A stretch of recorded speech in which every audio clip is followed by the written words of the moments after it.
When Russian rescue teams finally broke through the ice-sealed door of the Kola Superdeep Borehole Research Station in February 1992, they found something that made them seal the entire facility within 24 hours.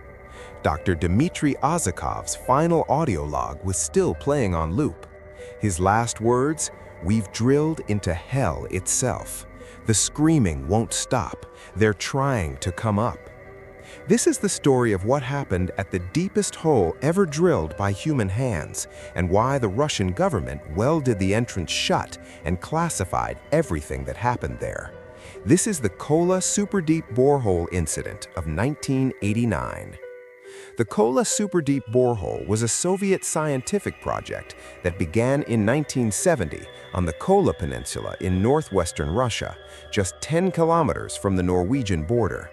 The goal was simple but ambitious: drill deeper into the Earth's crust than anyone had ever gone before.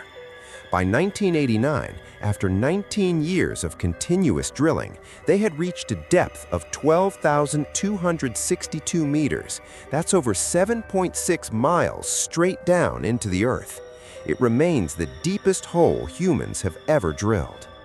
Dr. Dmitry Ozakov joined the project in 1985 as the lead geologist. He was 43 years old, highly respected in Soviet scientific circles, and had worked on deep drilling projects across Siberia. His colleagues described him as methodical, skeptical, and not prone to superstition or panic. That's important to remember for what comes next. The research station itself housed 16 scientists and technicians who worked in rotating shifts. The facility was remote, surrounded by frozen tundra, accessible only by helicopter during most of the year.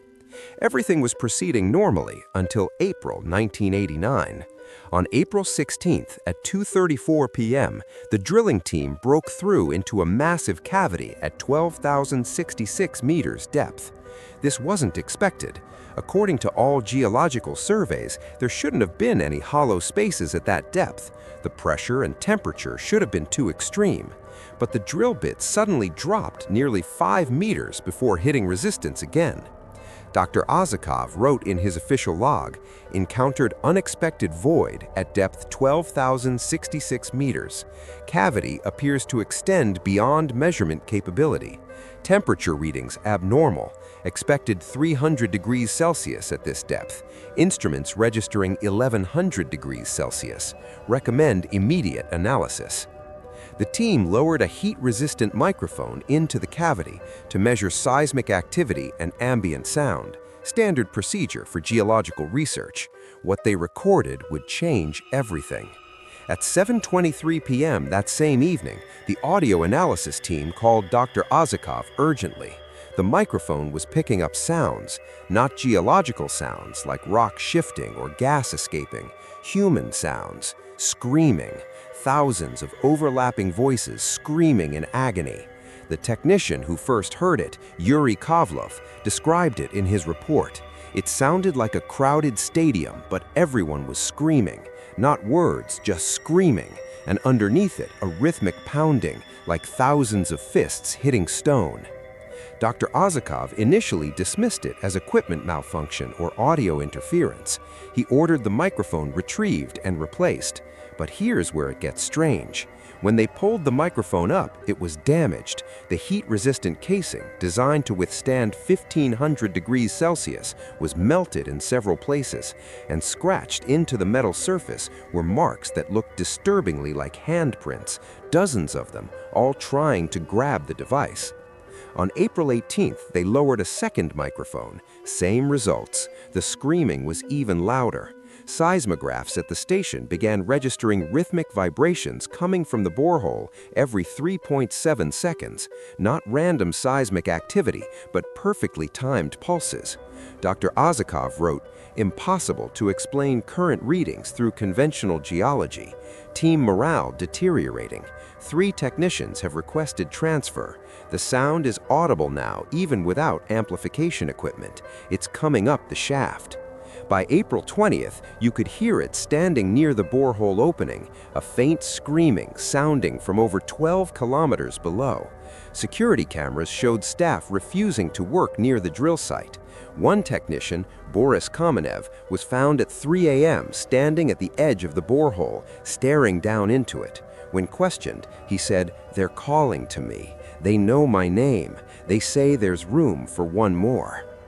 On April 24th at 11:47 p.m., the main drilling apparatus began moving on its own. The control panel showed no commands being sent, but the drill was slowly rotating and descending. Engineers scrambled to shut down power, but the drill continued moving even after complete electrical shutdown. It descended another 196 meters before finally stopping at exactly 12,262 meters. That's when Dr. Azakov made his decision. Against protocol, without authorization from Moscow, he ordered the borehole sealed. He wrote in his final official report, "Project termination recommended immediately. Phenomena observed exceed scientific explanation. Continuing poses significant risk to personnel's psychological stability and potentially physical safety." But Moscow denied the shutdown request. They sent a directive: continue observation and recording. Prepare for specialized equipment arrival within 72 hours. Dr. Azakov had no choice but to comply. That was his last official communication. What happened over the next 3 days comes from audio logs recovered later and testimonies from the two survivors. April 26th, 1:15 a.m. Dr. Azakov recorded, "The temperature in the shaft is dropping. This is impossible at this depth, but surface thermometers show the borehole opening is now at -15 degrees Celsius, while the surrounding air is 2 degrees Celsius. Something is coming up. I can hear it on the metal casing. Footsteps, climbing." April 27th, 4:33 a.m. We've lost contact with Moscow. All radio equipment malfunctioning. The screaming stopped 6 hours ago. The silence is worse. 3 staff members have locked themselves in the dormitory. They won't open the door. They're scratching at it from the inside, the same rhythmic scratching we heard on the microphone casing. April 28th, 2:19 a.m. Dr. Azakov's final audio log. "I'm alone in the control room. Everyone else has gone to the borehole. They're standing around it in a circle, all 15 of them, just staring down. I tried to pull them away, but they won't move. And here's the thing that I can't explain. I can see them standing at the borehole, but I can also see them on the security monitor for the dormitory. The same people, in both places, at the same time. I don't know which ones are real anymore." His voice became a whisper. "The temperature gauge just went to 0. That's impossible. The borehole is 12 kilometers deep into heated rock. It can't be cold, unless something cold is inside it now, something colder than anything natural. I'm sealing the control room. I'm going to trigger the emergency collapse protocol. I'm going to bury this thing. Whatever we found down there, whatever we woke up, it can't be allowed to reach the surface." The recording ends with a massive explosion. Dr. Azakov had detonated charges meant for emergency borehole collapse. The blast was detected by seismographs in Norway, 30 kilometers away. When rescue teams arrived on February 3, 1992, weather had prevented earlier access. They found the facility abandoned and the entrance frozen shut with ice nearly a meter thick. Inside, the facility was empty, all 16 personnel gone. But they found evidence everywhere. In the control room, every monitor was shattered from the inside. In the dormitory, all the beds were made perfectly, clothes folded on each one, as if the occupants had carefully prepared to leave. But their winter coats were still hanging on hooks. No one could survive outside without them. In the cafeteria, 16 meals were laid out on tables, completely untouched, perfectly preserved by the cold. And on every wall, on every surface, scratched into metal and concrete, was the same message, repeated thousands of times in Russian. We heard our names. We had to answer. The borehole itself had partially collapsed, just as Dr. Azakov had intended, but not completely.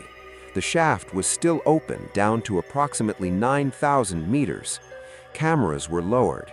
At 8,847 meters, the cameras captured something before they malfunctioned.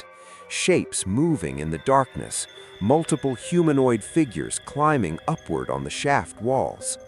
The Russian government sealed the Kola facility permanently on February 10, 1992. They didn't just close it, they filled the upper 3 kilometers with concrete, welded steel plates over the entrance, and posted permanent guards. The official story: the project was terminated due to funding cuts and geological instability. But here's what they didn't tell anyone. In 2008, seismograph in the region detected rhythmic vibrations coming from the sealed borehole location. The same 3.7-second pulse pattern recorded in 1989.